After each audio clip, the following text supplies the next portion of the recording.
let's go ahead and just get this kicked off on my notes. Okay, well, perfect. First of all, everyone, welcome back to my channel, Side Hustle Seattle. So I have Shawn again with me. If you had a chance to see the first interview I did, Shawn was there. And if you know anything about Shawn, then you know he is a full-time remote online notary. He's also a mentor for anybody who is looking to do remote online notary work. So all his information will be in the description if you would like to reach out and use his services. But then if you also know him, you would know that he hates interviewing. So thank you again for being with me. I honestly did not think that that would happen. You hold me against my will. So, you know, they just had ransomware. So it's the same thing. Perfection.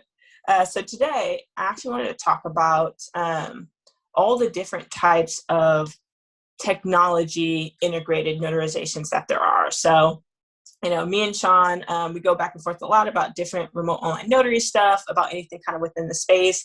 And we got into the conversation of just like, you know, there's more than RON and IPEN. There's this whole kind of like world and ecosystem of notarizations that revolve around technology. And we know that a lot of people actually don't know about them. So we wanted to take some time to actually walk people through what they are, what they mean, how they work. So then that way, if you are also looking to wrap your head around it, you have the information that you need. So Shawn, I'm actually just going to kick off. You're the expert in all of this. You're the one teaching me. So I want to kick off. What exactly is like technology integrated notarizations? And first of all, how do we kind of get here? Because it started off as just like notarizations, and now all of a sudden technology is involved with everything. So from my understanding, you know, what we got is all these new acronyms. They're starting to really manifest, and I call it borderline, even get out of control a little bit, but you know, territorial. So the first one at the top level, the umbrella that encompasses everything is 10, and that stands for Technology Integrated Notarization. And how it evolved, I guess, is, you know, like anything else, it's about convenience. When it comes to paperwork and, you know, speed, killing trees, all kind of stuff, it just started evolving into that situation where the less paperwork being shuffled around, even mobility to a certain extent, and you know, the faster we can get the transaction done, the more pleasant the experience is for the customer, as well as the notary, as well as all the real estate parties involved. That's where we started with the whole 10. Yeah, 100%. And of course, like, I know remote online notarizations, or even like, you know, in-person electronic notarizations, those started back, I think, like way back, like early 2000s potentially. And so, like you said, just convenience, right? Stuff moving to online. Also, sidebar, if you hear a lot of like sirens and like stuff in the background, like the block is hot right now. There's like a building like 5 blocks down that's on fire. And so they're all there. It's an empty building, so don't worry, nobody's hurt. But if you hear a lot of like stuff, that's what's going on. I promise you don't live in the hood. It's like, as long as you don't break out in the middle of the interview, we good. no. Okay, so you mentioned, of course, 10, technology integrated notarization. So what's like the first thing on that? That's IPEN, right? So what exactly is like IPEN? Okay, so yeah, so the first thing is, you know, you go from traditional to mobile, and now we're in electronic, right?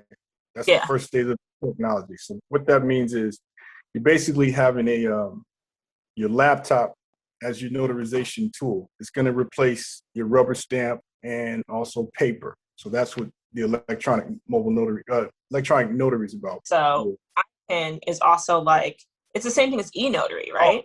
Oh, you're right. I forgot. So in-person electronic notary is the official term for it. What it's called as far as electronic notarization, IPEN, IPEN. Gotcha. Okay. And so IPEN is in-person electronic notarization, which is also called E-Notary. Yes. Right. That's synonymous with E-Notary, electronic notary.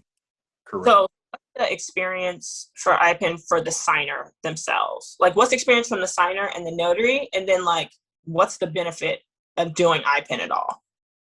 Okay. The benefit is you don't have to worry about having a printer. You don't have to worry about stamps, ink, tabs. The also, as far as like the experiences, basically, like I said, if we met in a coffee shop, you live in Seattle, so i.e. Starbucks, and Yeah. we sit we notarize a document, I'm gonna have my laptop and I'm gonna have you log in either with your laptop or we can use mine. Essentially, the signer is signing everything on your computer, right? Or electronically, whether it be on yours or theirs. And you're Right. also on the computer, right? That is correct. Okay. That is correct. And then it just goes from there. You just pretty much email it straight back to whoever gave it to you, depending on what it is. If it's like a general notary work, obviously you're giving it back to the signer. If it's like, loan signing, Yeah, you're just giving you can do loan signing as well as general notary work. And basically, you're going to have the electronic document. You're going to prepare it, notarize it, and then send it back via email. A lot of notaries don't realize when they apply for their quote unquote RON credentials, really applying for the electronic credentials, and RON's a part of that. And then because of the intention was, again, like I said, to go electronic first, COVID caused us to skip past that stage and go straight into remote. So we kind of forgot about the option to become an electronic mobile notary. So that's that part of it. Perfect. Okay. So then IPEN goes into a different one that I hadn't really heard of, and you actually put me on, and that's REN, right? And it has like a bunch of other like AKAs with it. Yeah. So REN is the remote ink notarization. It's the hybrid between the two worlds of electronic, between IPEN and Mm-hmm. actual full-on blown RON. Yeah. So what that is basically you're gonna have a camera, and let's say a client has a piece of paper, and you're gonna see a video. So you're using anything, Google Meets, Zoom, Duo, whatever. You got to witness them sign the document. Once they sign it, they're going to send it over to you and transmit it via email, scan it through their phone, text, Yeah. or whatever. Then what happens is the notary will print it out and actually stamp it. There's no electronic notarization at all because they don't have the credentials to do that. It's strictly rubber stamp, and then they scan it back to the client. Honestly, like REN, remote ink notarization, remote notarizations, prawn, whatever you want to call it, sounds like the most inconvenient and like inefficient thing I've like ever heard. So essentially, a signer has something that they need to sign, but wherever you are may not have the jurisdiction potentially for RON. Okay. So how that is, and let me line them up so you understand the Mm-hmm. acronym. So you got REN, Mm-hmm. then the same thing. It could be called PRON, which is basically paper remote online notarization, and then Mm-hmm. you have remote notarization. These terms are all the same thing when it comes to it. They all fall in the same category as REN. How they came about is basically if your state Secretary of State is issued some kind of emergency order or temporary order on the notarization, especially when the pandemic hit, most likely you're a REN state. You have that option. That's how what they were is they say, hey, we're not ready to become full blown RONs because we haven't done the research and signed off on this, but we got to do something. So this is like their solution for now. So that's how the evolution of the REN, PRON, and remote notarization came about. And like you Gotcha. said, there are a lot of gaps, Yeah. but it was better than nothing when they're, stuck in the mud and just totally frozen because of COVID. But yes, there are a lot of gaps in security gaps. It's like, okay, fraud looks like it's breathing all over this. If you're a criminal, like you hope that the state that you're in has rent. Like that's like the ideal situation. Okay, so like just so I understand, essentially I'm a signer, right? And it's COVID time, pandemic. I don't want to meet in person. I would essentially have my document. I would the notary would be just like calling me via Hangouts, like FaceTiming me and watching me sign it, like as simple as So that.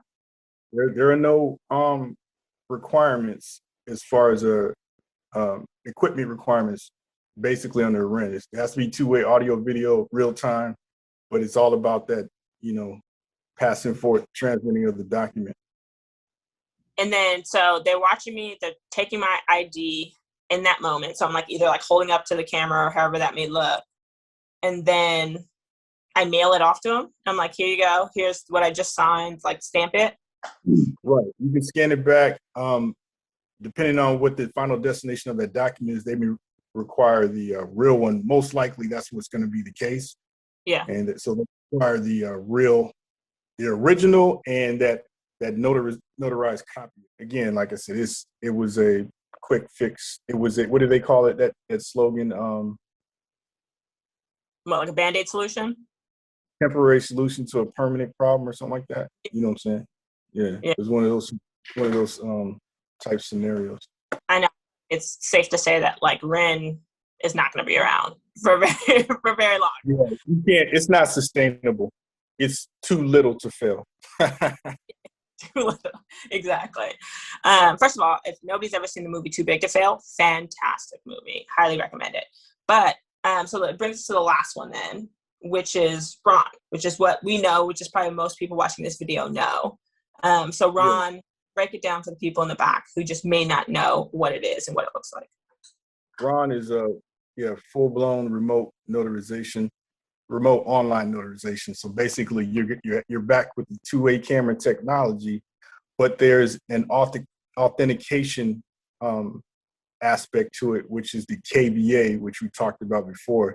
They have to verify and validate who they are in order to continue the transaction, and that's where that's where the safety and the security come into play, because not anybody can just log in and be a person ready, as a signer. Like KBA is really designed for the U.S. There's no such thing as an international KBA, unfortunately, which is kind of limiting for us. I'm pretty sure as time goes on, these pain points are going to be addressed eventually. Yeah. 100%. So with fully remote online notarizations, Ron, as we all know, essentially, there's like a platform involved. The signer has to do KBA. This whole thing takes place two-way, fully remote, no in-person aspect. And then there's also the technology part of it, because there are requirements that you have to meet as a Ron platform. You can't just throw anything in there and say, "Hey, we're Ron now." No, you gotta address situation with the notary journal, stored on that piece, the security of the platform. The requirements have to be listed out, and as far as let's see what else. Yeah, so like for security, I know people are like, well, if somebody's recording the document, then how is that secure? But it's not that, right? It's just the video and the audio that's being stored for the NPI. That stands for non-public information. That's against the law. You can't actually see the actual documents. It's kind of like what's the medical one we have? HIPAA? HIPAA, like that. Like you can't reveal what's in the document and have that being recorded and stored on these ROM platforms. It's strictly audio and video. That's what you're going to get pulled into court with.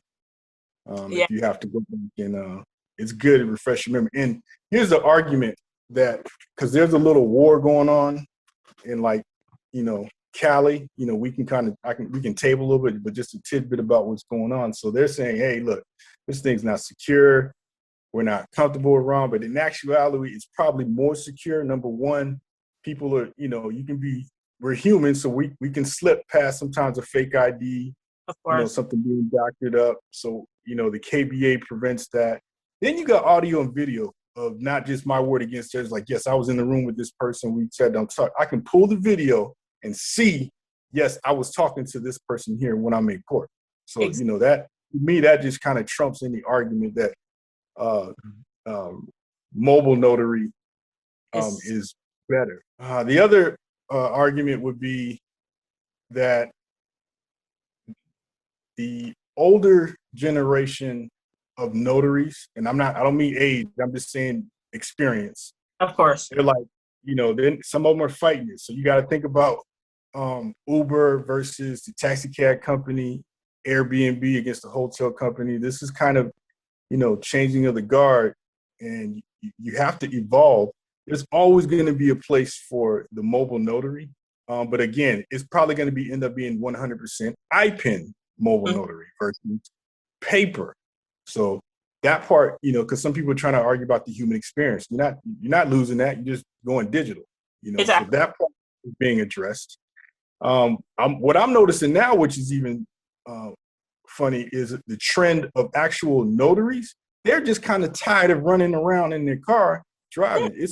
You'd be amazed how many mobile notaries hit me up like, yo, I'm just tired. I want to know more about this Ron so I can relax. So what's going to happen is it's not about necessarily legislation. It's going to be demand. Like if there are no, just like, with the COVID-19 situation, right? They're talking about small businesses are catching hell, hiring work to get back to work. The same thing is I'm starting to see slowly with notaries. They're like, look, I'm not really feeling rushing out there, going driving, getting hit up at the last minute to go do some signing, hour and a half to 2 hours away. So if they can't find a bunch of traditional mobile notaries, I'm seeing the trend where these title companies are coming on board quick, fast, and in a hurry. It's like, yeah, we got to get on this Ron train because every time I try to dispatch somebody, they're like, no, I'm good, or the first thing you ask me is, do you accept Ron? Versus before they're like, sure, give me the job, I'll go out there and get it signed. They're like, do you accept Ron? They might pass. I'm seeing that trend, even with the title, Yeah, I know the pushback is interesting, and I get people are like resistant to change, but like you said, from a like in-person standpoint or like a relatability or whatever, thing that people feel like they're missing, you're right, you still get it. It's just remote. It's more convenient. And if you think about it from like a safety standpoint, from a person, you're not walking into some stranger's house. Like I hate that. I did a handful of like mobile signings. I've done a bunch of general notary ones, but I'm still like, head on a swivel. So it's nice to be. I don't like. I've heard stories where people are being held at gunpoint. Yeah. And because they'll say, yeah, some states allow you to carry. You got to, I know a lot of those who have firearms trained and everything. You really don't need that when you're remote. Exactly. Yeah. But it's funny because you're talking about like, the taxi cabs versus your Ubers and your Lyfts, right? It's funny because taxi was very much like a mobile or like it was less on demand, right? You still had to call, they still had to kind of make their way to you eventually. And then Uber, Lyft, you get in the app, you go. I feel like I would understand that argument if it was like mobile notaries versus like notarized type platforms where you only have to like log in, send it, and you'll have somebody in the next second. Like that's not true of Ron. You still have to find somebody, they still have to accept it, they still have to prep it. So it's not as if it's like gig notary work versus mobile notaries. It's not that. It's just literally a different way of doing the work. No, because that's the other misconception about the notarization as far as being online and remote. The traditional is like, man, I'm not doing it for the little, pennies on the dollar. So they were making the money with the, what do you call it? What do you call it? Not driving. What do you call it? Traveling fee. Mileage. Yeah, exactly. That is just transformed into preparation. I get a document from a title company.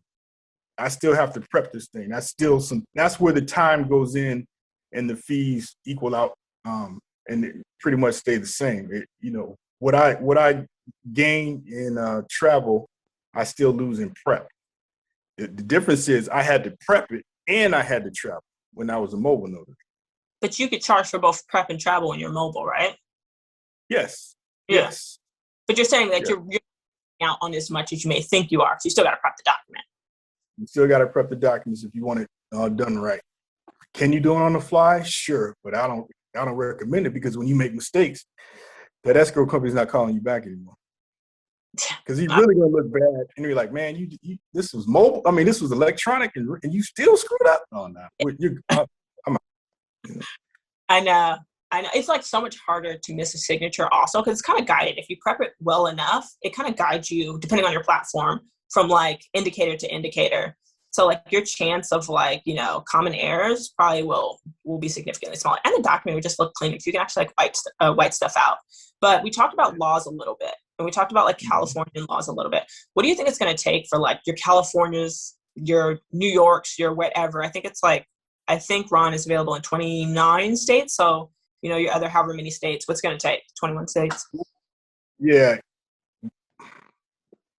In my opinion, California, I think New York's going to come on board before California will. Yeah. Why? South Carolina is like, I don't know, they're like a black hole. I don't even know if they're talking about it because I don't hear too much about that as well. The funny thing is, as a remote notary, I can close loans in all these states. They can't have Rons themselves. Exactly. And even in California, I was hearing things of rumblings of like what they were saying was, even if we go online as a remote notary, they want to limit them to just California transaction. I'm like, that's crazy. I would never move to California if that was the case, because if I only can do California loans, yes, it's still going to widen me up to the entire state, but man, that's going to be some Hunger Games situation versus I'm looking in the entire world in all other 49 states to do notarizations at my will. Yeah, I mean, California, I've always obviously they go to different platforms, and, state governments only have so much like technological advancements, if you will. But if I was California, I would make my own Ron platform. Like, that is a come up. State governments love money. Government loves money, right? I would make my own Ron platform. And if you wanted to be a Ron in California, you had to use our platform. You had to pay for it. Like, easy way to make win-win. So I don't know. I'm actually surprised. Look at the irony. Usually LA and New York are usually the industry leaders in whatever standard, right? And ironically, it's in reverse. Yeah. Oh, man. Virginia, right?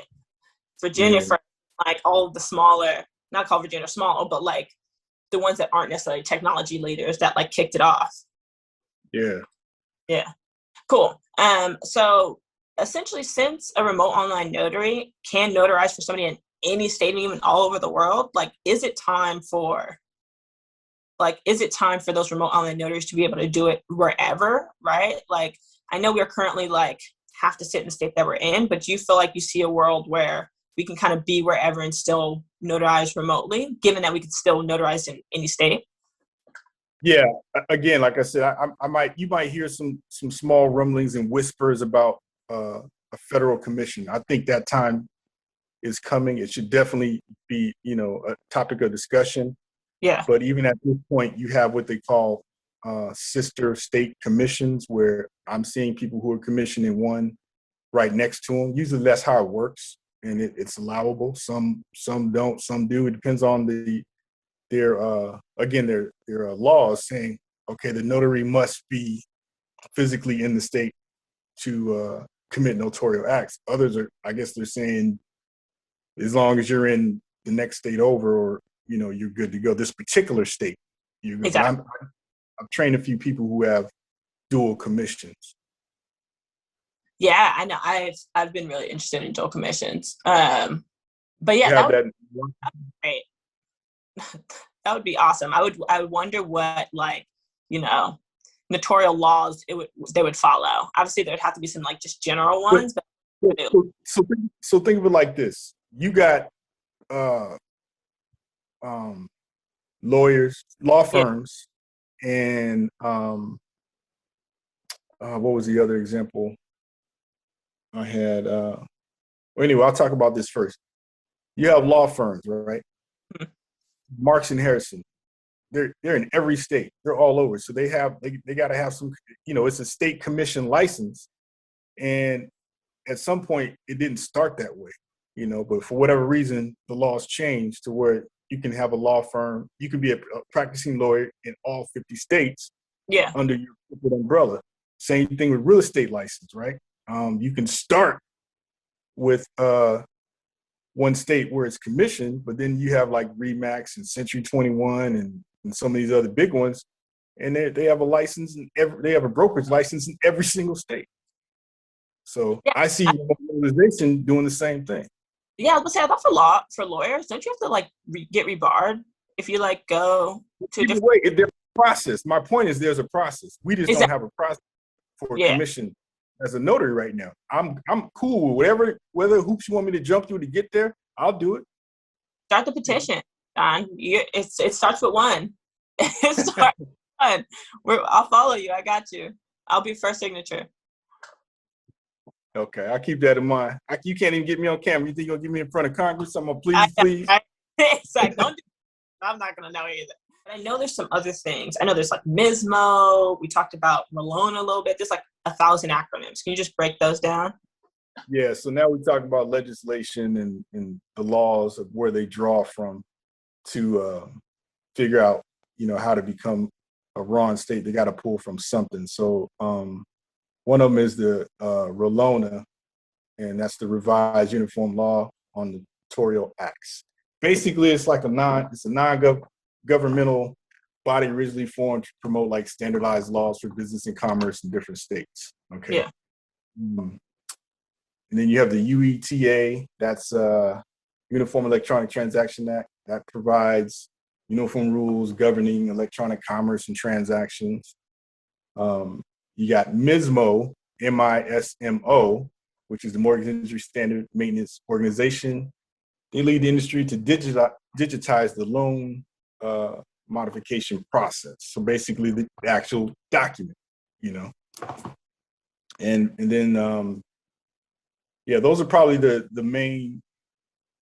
big three, as I call them, as far as like where these states are pulling from. If you go to your Secretary of State website, you'll see reference points on their RON documentation pulling from these acts and laws and stuff and legislation from there, because they have to basically figure, okay, I want to join the RON club. What do I do? Where do I go? What are the standards? And pulling from this information. Yeah, so it's just like the best practices. So if you had like an outline of what RON could be in your state, it's like you pull from this first and then you plug and play. Right. For what you starting point and you start customizing to whatever works for your state. Exactly. Now here's another kicker. So just like REN is a hybrid, there's such thing as hybrid states. I've run across a few that are REN and RON. Usually they're one or the other, but yeah, there's a few out there that are hybrid now. But it's unnecessary. I mean, I know a lot to cover. I know there's like a lot of acronyms. But we have, of course, 10. Like, what's the summarize of the ones that we kind of went through from Okay, so to summarize, top level down, 10, and that's technology integrated notarization. Mm-hmm. Then you got what we call the evolution of the notary. So you go from traditional mobile to electronic, also known as IPEN, in-person electronic notary. Then you got REN, which is remote ink notarization. That's the hybrid between electronic and the RON, but the common denominator, or should I say, some that split off from that is REN. There's PRON. You can call it PRON. It stands for paper remote online notarization, remote notarization, but they all fall in the same column as far as a REN. Yeah. Okay. And after that's the full-blown RON, remote online notarization. Oh, and that's the umbrella. I'll put, I know sometimes when, you hear definitions, it's really hard to visualize them. So I will put those on the screen for anybody watching, so that way you have an understanding of what everything is. So that way, if you're interested in getting into it, if your state has something like REN and you're like, I don't have no idea what that is, now you know. First of all, Shawn, thank you so much for being on this interview. And second of all, I'll definitely find a way to get you on another one. So if you are watching this video, leave a comment on what you would like us to talk about. All right? Because then I can force Shawn to do comments. I'm hiring a proxy interviewer. I'm taking applications right now. So anybody want to hit me up and talk for me, please? Nah. Do it on your behalf. Yeah. I'll sign off, we'll do the paperwork, I'll notarize it and let you rip, you know what I'm saying? Absolutely. But thank you so much for hopping on this. I appreciate you, and thank you for everybody watching. We will catch you in the next video.